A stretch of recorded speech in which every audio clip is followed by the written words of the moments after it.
আমাদের সঙ্গে এখন যিনি আছেন তিনি জীবনের আলোয় থাকতে পছন্দ করেন এবং আশেপাশের মানুষদের রাখতে পছন্দ করেন। ঠিক তেমনই সেই কারণে হয়তো মিলে গেছে খানিকটা, পর্দায় তার নাম আলো এবং বুঝতেই পাচ্ছেন রয়েছে পায়েলদি।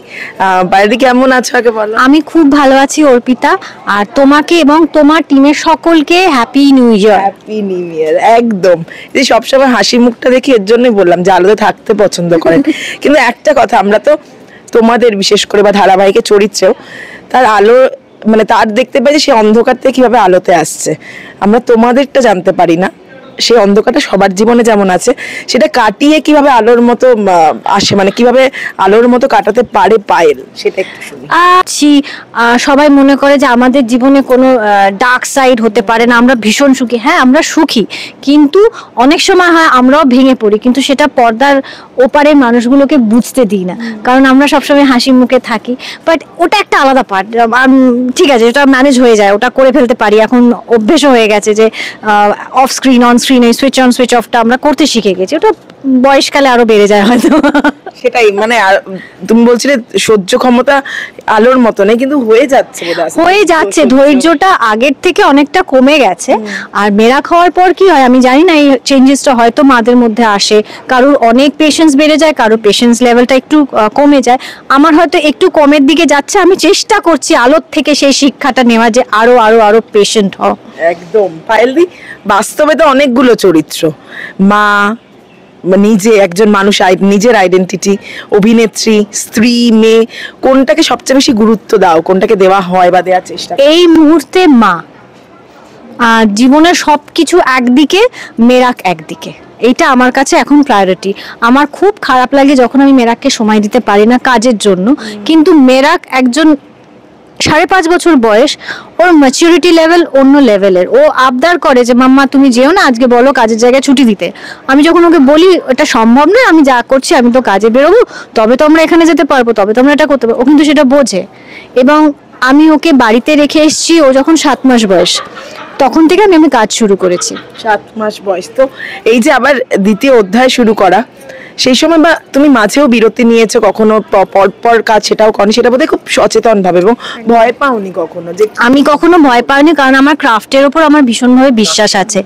সো আমি প্রত্যেকটা প্রজেক্ট শেষ করে 3 মাস অন্তর একটা গ্যাপ নিয়েছি, তারপর আমার কাছে প্রজেক্ট এসছে, আমি সিলেক্ট করেছি, তারপর কাজটা করেছি। এটা একটা কনসিয়াস ডিসিশন।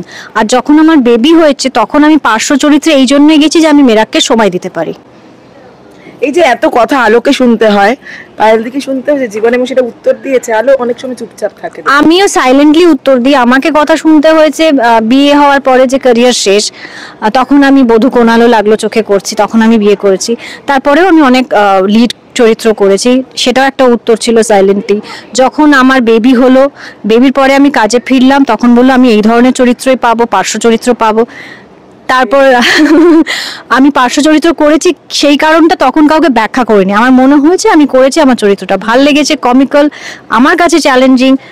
শাহানাদি লিখেছে, তো এর থেকে বড় পাওনা কি হতে পারে? সময়টা একদম ম্যাচ করে গেছিল। তারপরে আমি পেলাম হচ্ছে উজ্জয়িনীকে, লীনাদি লিখলেন। আমি তো কাউকে বলিনি আমার জন্য চরিত্র লিখতে, কিন্তু তারা মনে করেছেন, তারা আমাকে সেই যোগ্যতা আছে বলে আমার জন্য ওই চরিত্রটা লিখেছেন, বা আমাকে ভেবেছেন।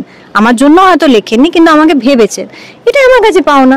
তো সাইলেন্টলি আমি উত্তর সবাইকেই দিয়ে গেছি, তোমরা যাই মনে করো, আমি আমার কাজটুকু করব, তার উত্তরটা দিয়ে দেবো, আর কিচ্ছু নয়। কথায় বোধহয় খুব একটা কথা বাড়াতে পছন্দ করে আমি আলো করে কথা বলে, ব্যাখ্যা দেয়, পায়েল একদমই দেয় না, সাইলেন্টলি যা ওর যেটা করা সেটাই করতে থাকে, আমি সেটাতে বিশ্বাস করি। যত চুপ থাকবে, যত কম শুনবে, তত শত্রুর সংখ্যা কমে বলে, পায়েলদিরও তাই বোধহয়। হ্যাঁ, মানে ঠিক আছে, যেরকম আছি ভালো আছি। একদম, যাই হোক, ডাক পড়েছে, বেশি সময় নেব না, 100 এপিসোড দেখতে দেখতে পেরিয়ে গেল। কি বলবে, কাছের মানুষ তো নেই, আলোর কাছের মানুষ রুদ্র এখানে নেই, সে ব্যাঙ্গালোরে কাজে গেছে। 100 এপিসোডে এখন অর্পিতা দাঁড়িয়ে আছে, আমি চাইবো 1000 এপিসোড, 500 এপিসোড যেন ও এইভাবে পাশে দাঁড়িয়ে থাকে, ক্যামেরাটা ও পাশে ধরুক, আর ও বলুক কনগ্রাচুলেশনস। Thank you. দর্শকদের একটু দেখার জন্য বলে দাও, তোমরা প্লিজ আম অর্পিতা চ্যানেলটা সাবস্ক্রাইব করো, দেখতে থাকো আম অর্পিতা। আমাদের মতন অনেক শিল্পীরা আসবে ওর ওর সাথে থাকবে, ওকে নিয়ে ফুর্তি করবে, আনন্দ করবে, সবকিছু দেখার জন্য চোখ রাখতে হবে অমর্পিতা চ্যানেলে। সাবস্ক্রাইব করতে ভুলো না, আর ধারাবাহিকটাও দেখতে হবে কোন সে আলো স্বপ্ন নিয়ে। কোন সে আলোর স্বপ্ন নিয়ে দেখতে ভুলবে না তোমরা। আপনারা প্রত্যেককে বলছি প্রতিদিন রাত 8টায় শুধুমাত্র সান বাংলার পর্দায়।